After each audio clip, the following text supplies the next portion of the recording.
I had this dream that all those hills had been leveled, the houses torn down. I saw it in my dream. And exactly the way I saw it, that's the way it happened. It's the tragedy of my life. Absolutely. I was responsible for uprooting, I don't know how many hundreds of people from their own little valley and having the whole thing destroyed. It's sort of taken on a mythical sense in people's memories, and then with the feeling that it was unfairly taken from them. It's no wonder that people have strong feelings about it. He said, please, your son's in a baseball team. Let's go to the Dodgers as a family.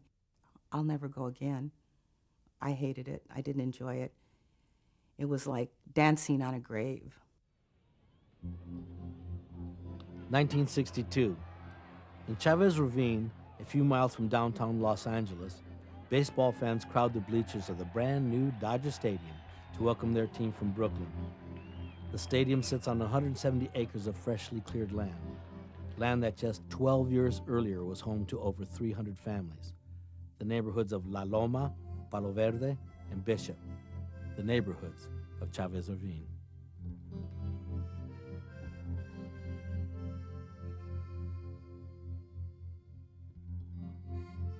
Me, myself, I loved it there. I loved it because we used to run up and down the hills, and we knew every little trail around there in the neighborhood. I don't think anybody want to move out of your neighborhood when you've been living there so long and you know everybody like a big family. Legion Park was our playground. You know, the whole park was right next to it. We used to go down there and swim naked in the LA River. We used to make dams, you know, with rocks, you know, make holes and then swim in that dirty water. We won a lot of trophies there in the Legion Park. Believe me, we did. Football, you name it, baseball, basketball. We were good. We would get to the playground, who play the opponents. They would come up with brand new uniforms, and here we look like those goddamn East Side kids, you know, raggedy-ass kids playing baseball. You know, he said, how could these guys beat us, you know? There were great times for me, beautiful times. Yeah. The processions, with the lighted candle. The men would dress like Roman soldiers. They had this big drum, boom, boom, boom. We would go through the hills. It was unbelievable when I seen all these pictures. I was really surprised. I never seen anybody with a camera. Who would take these pictures? Nobody would go up the hill and take pictures, and nobody could afford a camera. I was looking for a kind of a postcard view of Los Angeles. I had a friend who had a car, and we drove around looking and found this hill and walked up the hill, and then I looked down the other side of that hill I was standing on, and there was this community below me. It looked like a village, dirt roads and houses going up the roads and people walking around. The hill still exists right there. You see it up the top. So I was up there someplace when I took the shot. Yeah, he was up on Pine Street, on Yola Drive.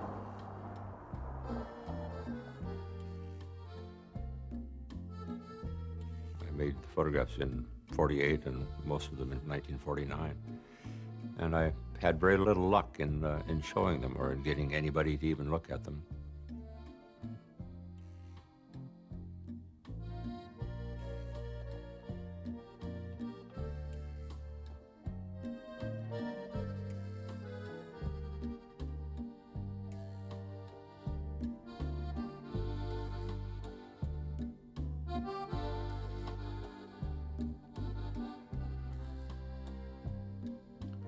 "50 years later, Don found a publisher who thought his photograph should be a book.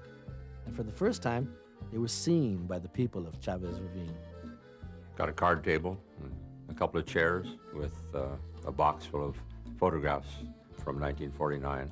And a crowd formed around, and people were exclaiming, and some burst into tears. It was quite marvelous. It was quite grand.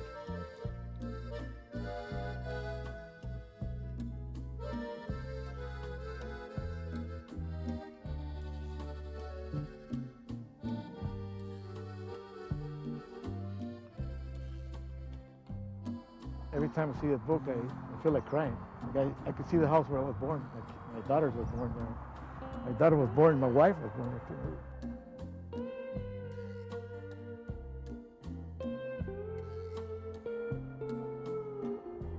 When I was a kid, I used to build model airplanes, kites, and I used to fly them way on top of that hill. It was so clear. Many years back, you could see Playa del Rey, Santa Monica, San Pedro. Just the city hall was the tallest building. And it was very nice up here. To me, it was just like a little ranch. My grandchildren, I'll take them up there for a ride. He says, Dad, was he born up here? He says, yeah. And they see the pictures on the book. He says, Jesus, those poor kids, huh? He says, yeah, that's the way it was in those days, you know. Barefooted and hand-me-down clothes and books and what have you. But you know what? We were happy. We were happy people. No matter what it looked like, but we were happy. Our parents were happy. This is Phoenix Street, see? And this is where the little viejitos lived. They all lived by themselves. Out there, they had their clothesline and everything. Look at how cute.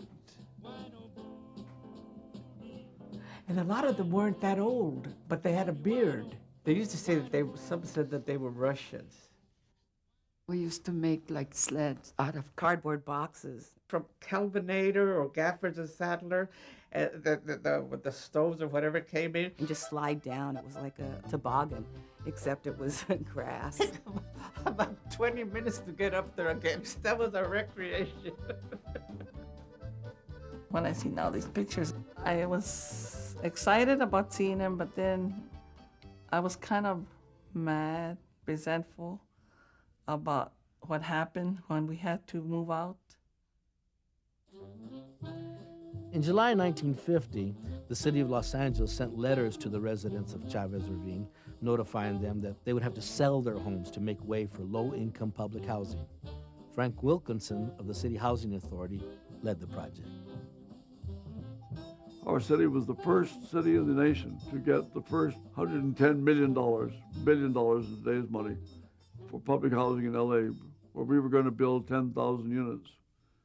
And Chavez Ravine was one of the prime places we found, simply because it was predominantly vacant, so you could build without displacing so many people. It was something that really hit them hard, you know. Something like that happened. I mean, it's when they're going to throw you out.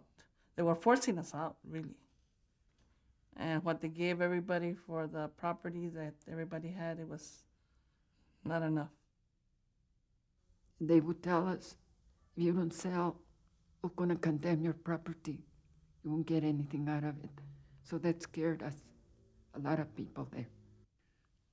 The Housing Authority, as a public entity, has the right to buy your home.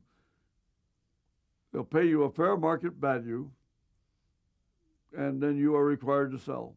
That's the power that we had. It was my job, in addition to picking the site, to try to go in there in advance of the people who signed to buy the homes from them, to convince them, let them know what they're going to get out of it. They were given a certificate. I prepared a certificate to every family that I visited there, and I visited all those people, saying when the project is built, you and your family will be the first priority to get there. You can pick the part of the project you want to live in. That never happened. They never built anything like that. They just went ahead and built the Dodger Stadium. Richard Nitra and Robert Alexander, then president of the City Planning Commission, were picked as the architects for the site, and they worked for months designing, writing, doing beautiful plans, trying to get around the economic restrictions to build good housing. We had playgrounds, church, school, everything was planned and promised by that. We were completely idealistic and feeling that what we were offering was good for the city of LA, but good for the people who were being displaced. We were going to have first crack at moving into those projects. Now, if you could imagine 100 acres of lush, green, beautiful hills, and a handful of Mexicans living there with vegetable gardens and a few pigs and goats and a little church, you know, being all condensed in a little postage-size tenement, it just doesn't make any sense. It simply doesn't wash. We were ripped off. My dad made a mistake you know, the guys from the city came and knocked on the door, and they offered him 9,600. So my dad said, wow, you know, I really made some money, you know, I made a killing. That's what he thought. So when we moved out of there, and my dad had to buy another house, they were 9,600. They were 15, 17, 18,000 dollars. They didn't want to move. They didn't want to lose their friends. They didn't want to lose their homes that they had built from nothing. Some people didn't move. You know the story about what happened there. But the majority of the people moved when they got their initial papers because they didn't think that there was a way to fight it. Our community, our barrio, was well represented in World War II.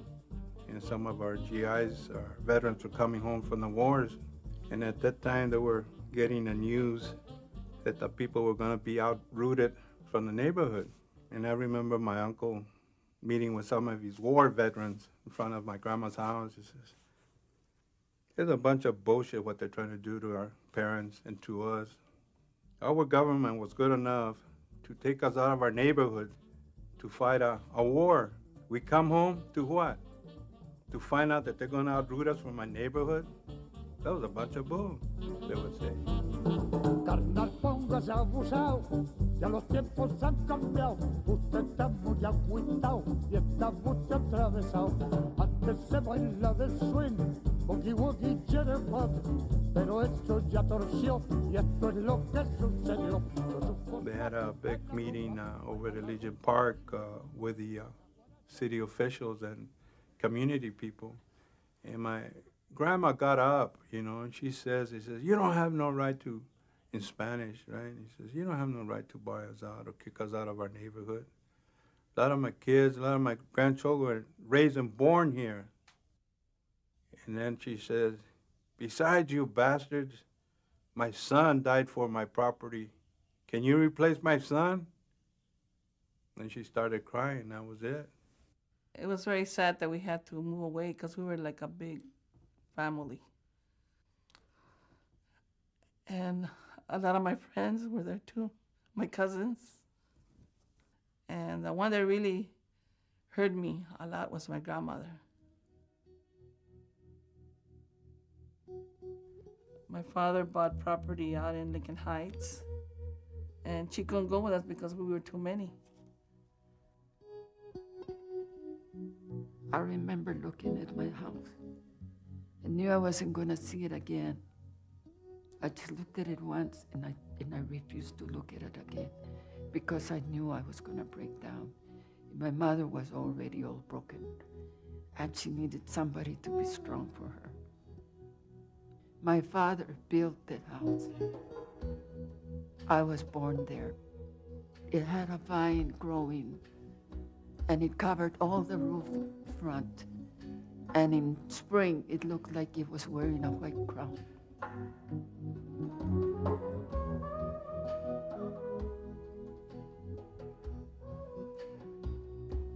And you know, I've never felt about any other house the way I felt about that one.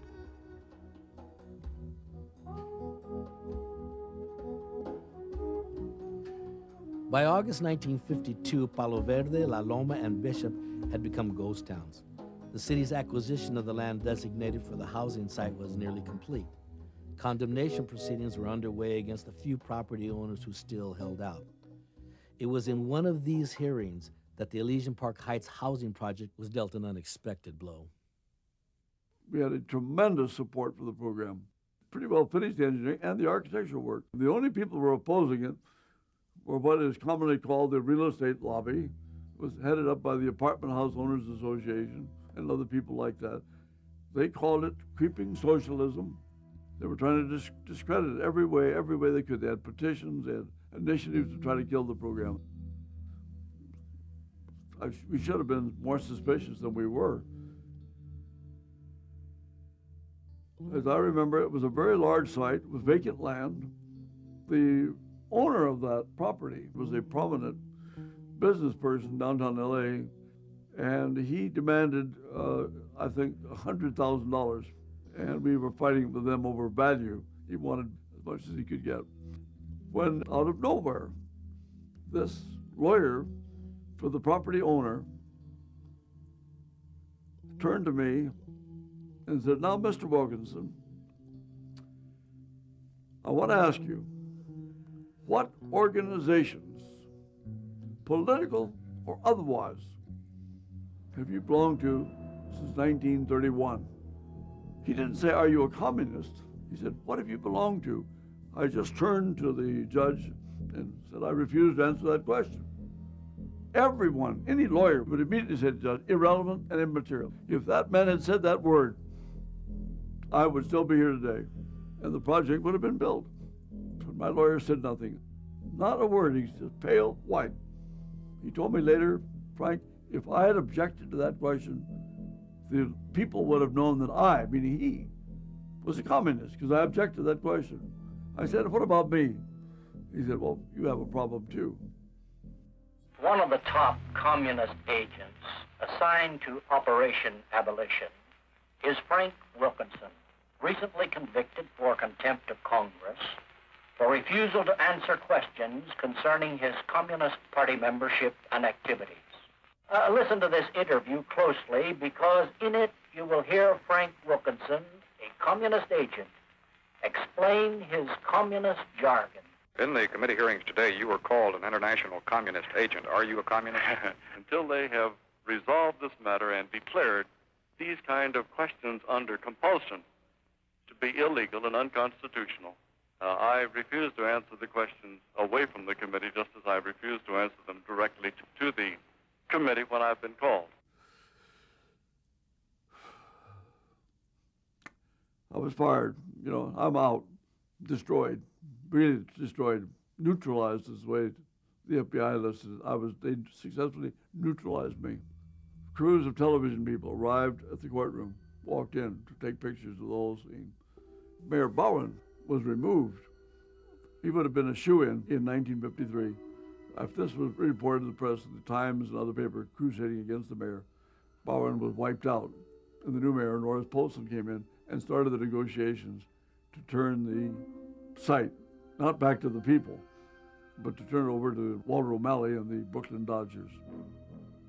We'd spent millions of dollars getting ready for it, and the Dodgers picked it up for just a fraction of that. It was just a tragedy for the people and for the city. It was the most hypocritical thing that could possibly happen. The city promising you a decent home. For refusing to answer the questions of the House Un-American Activities Committee, Frank Wilkinson spent a year in jail. It was the beginning of Frank's own legal battle against the FBI, which had targeted Frank as part of a deliberate effort to destroy the nation's public housing programs. Our lawsuit started in 1980, lasted 12 years. It cost Loeb and Loeb, the law firm who represented me, it cost them $1 million in pro bono money. It was an ACLU test case, and we finally won. And on winning that, we get 132,000 pages on my life from 42 to 80.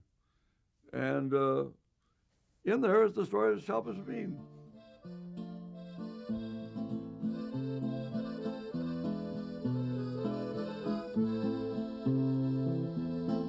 Viejo barrio, barrio viejo, solo en lugares parejos, donde un día hubo casa, donde vivió nuestra raza. Solo quedan los escombros de los hogares felices, de las alegres familias, de esa gente que yo quise. Por las tardes se sentaban afuera a tomar el fresco. Yo pasaba y saludaba, y aparece que oigo el eco. ¿Cómo está doña Juanita? Buenas tardes, Isabel. Hola, ¿qué dices, Chanita? ¿Cómo está Arturo y Manuel?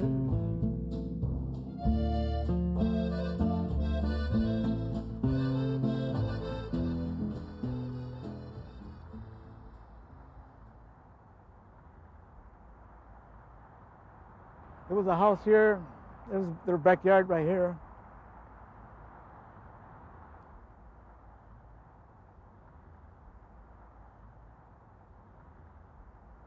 See them trees over there? Yeah. This hill right there, knock it down, see? And the stadium, see this hill? That's where the stadium sits, right there. We're looking right there down at the bottom of the parking lot. You can see where the stadium sits, like from here on. Yeah. What you see there, it's all up. They had to lower the hill so they can have room for the stadium. See? So they lowered the hill, and that dirt covered the whole valley. The Palo Verde School, it was a grammar school. It was a 2-story building.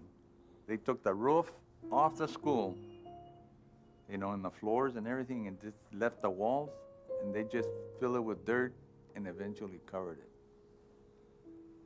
So in 1,000 years, somebody's gonna start digging, they're gonna find a school down there. When I saw the bulldozers moving the land, I said, you know, I'm never gonna go see a Dodger game, though I was a Dodger fan. I was 19 years old, and I was married, and I was pregnant. We didn't mind it when they say, okay, we want your property, but we want it for low income. But when a millionaire was gonna come in and buy our property there, well, then that was a different ballgame. And then I got over it because I thought, oh, this is just a child emotions. But then I found out that it wasn't a child emotion because in my twilight years, I'm still battling that battle that, hey, they took my land away to have a baseball game there. They're playing ball right in where I was born or where I was playing, you know. Some of the people that I know, they haven't even seen a Dodger game because they're bitter. They don't want to participate. And to me, the Dodgers had nothing to do with it. You know, it's just a team that came over here from Brooklyn. They had nothing to do with purchasing the land, or they didn't even know about the neighborhood. But it was city officials and whoever was involved. They had their 50th anniversary of this thing recently. I was invited, or at least I got the knowledge of it. Everybody was free to come. I was just telling Don, I just decided I'm afraid to come. I thought I would spoil the thing. This is the guy who did it. He did it. He says he's this or that, what he robbed us of our homes.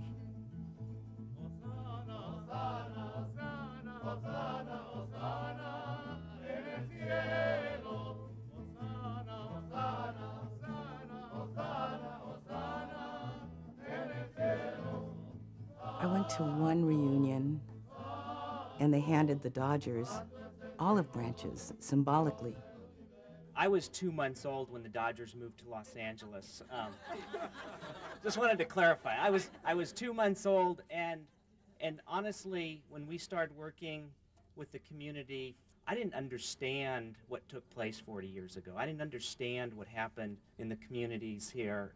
And I think the lack of understanding on the part of the Dodgers was perceived as a lack of caring. What kind of crap is that? We give you a fucking olive branch. It just pisses me off.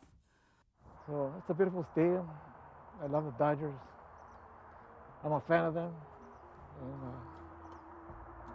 And I was hoping someday I would work inside the stadium as a helper, caretaker, but never made it. What if they would succeed with a project that they want to put there? You think we would still be there? A lot of ifs and buts, you know. It's something that we'll never know. All we know is that we were uprooted from our neighborhood and we went our separate ways. The really sad thing is that so many of us don't know each other. We've all gone and we've done our things, but it's like on a vacuum. It's like we lost our brothers, we lost our sisters. So there's generations of people that will never know that they did know each other.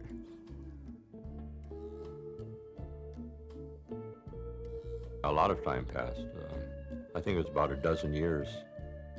And by then, Dodger Stadium was built. I was in town working, photographing on assignment, and I thought I would go visit the old neighborhood. I was driving up these roads and I kept running into Dodger Stadium, and I just couldn't figure it out. And I thought that it must still be there if I could find the right road to get in, but I never could find the right road.